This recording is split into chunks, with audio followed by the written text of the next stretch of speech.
नमस्कार जी। नमस्कार सर। क्या नाम है बहन जी आपका? पूनम साख।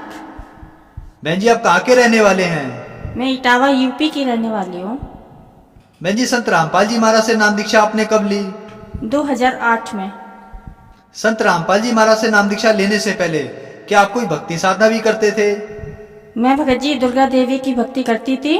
8 साल की उम्र में मैं भक्ति करने लगी थी और मैं परमात्मा की खोज करती थी कि परमात्मा कहीं मुझे मिल जाए कि जिसकी मुझे तसल्ली मिले। बहन जी आपने बताया कि आप 8 साल की थी तभी से दुर्गा देवी की भक्ति कर रही थी, तो दुर्गा देवी की भक्ति करने से आपको क्या लाभ मिले? जो दुर्गा देवी से हम भक्ति कर रहे थे उससे मुझे लाभ तो सर कोई नहीं मिला और ना मुझे कोई सुख मिला, खाली दुख ही दुख हमेशा मुझे मिले। मैं बहुत बीमार रहने लगी। फिर मेरी शादी हो गई।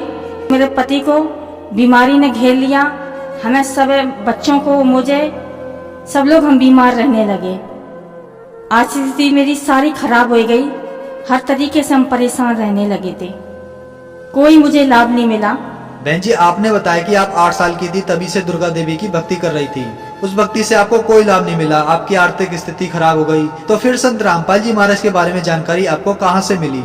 मेरे पति एक यशफोर्ड कंपनी में काम करते थे। उनको कोई भगत मिले और उन्होंने बताया, मैं दुर्गा की व्रती थी, उसी दिन नौ दुर्गा थे, नौमी का दिन था, तो बताया कि माता की वो भेंटें गाने लगे। तो बताया कि आपको पता है कि ये दुर्गा कौन है? उन्होंने कि नहीं, दुर्गा जननी है, दुर्गा माता है, वो सबसे बड़ी है। तो उन्होंने कहा कि आपको यही तो पता नहीं है कि माया काली नागनी अपने जाए खाए कुंडली में छोड़े नहीं 100 बातों की बात। ये भगत जी ने जब क्वेश्चन करा तो मेरे हस्बैंड बिल्कुल चकित रह गए।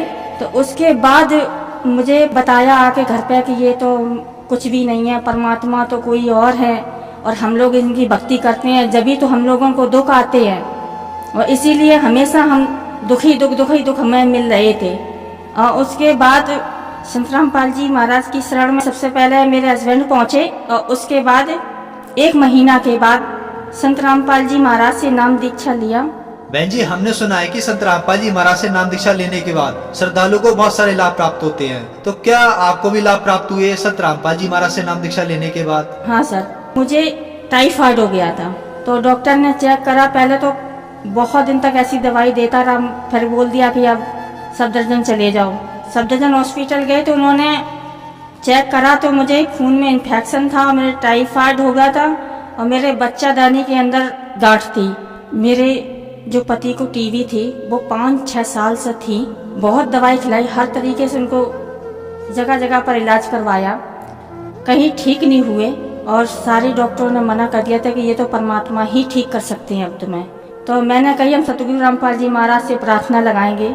फिर परमात्मा से मैंने प्रार्थना लगाई। संत रामपाल जी महाराज ने कहा कि बेटा ठीक हो जाओगे, आप भक्ति करो। तो उसी परमात्मा के आशीर्वाद से हम बिल्कुल ठीक हैं। तब से मेरे बच्चे भी सुखी हैं और हम भी सुखी हैं। मेरे घर में कोई तकलीफ नहीं है और मेरे घर में हर चीज़ से तंगी भी थी, पैसे टकों से हर चीज़ से थी। तो मेरी आर्थिक स्थिति भी ठीक है और मेरे पति की बीमारी भी ठीक है और मेरी भी बीमारी ठीक है। मेरे बच्चों भी अब ठीक हैं और सतगुरु रामपाल जी महाराज की दया से मेरा घर खुशियों से भर दिया मालिक ने। बहन जी संत रामपाल जी महाराज से नाम दीक्षा लेने के बाद आपको बहुत सारे लाभ प्राप्त हुए, तो जो समाज आज आपको देख रहा है और वो भी किसी न किसी बीमारी से ग्रस्त है, तो क्या वो भी संत रामपाल जी महाराज से नाम दीक्षा लेने के बाद ठीक हो सकते हैं? उनके लिए आप क्या कहना चाहेंगी?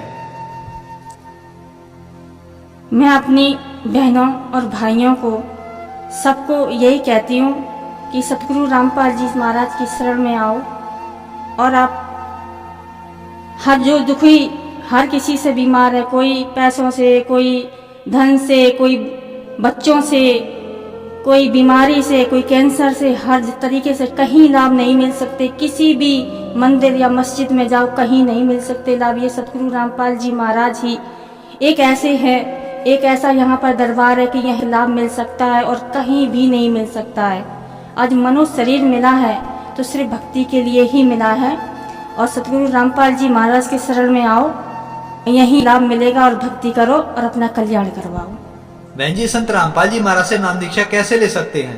चैनल पर सत्संग आता है, उसके नीचे एक पट्टी आती है, उस पे नंबर लिखे हुए हैं, वो नंबर कांटेक्ट कर लो और उन पे मिलाओ तो वो भगत लोग बता देते हैं कि नामदान सेंटर वो उस जगह पर खुले हुए हैं। अब तो परमात्मा ने इतनी दया कर दी है कि हर जगह पर नामदान सेंटर खोल रखे हैं, कहीं भी जाकर आप नाम दीक्षा ले सकते हैं। धन्यवाद बहन जी। सत्संग सर।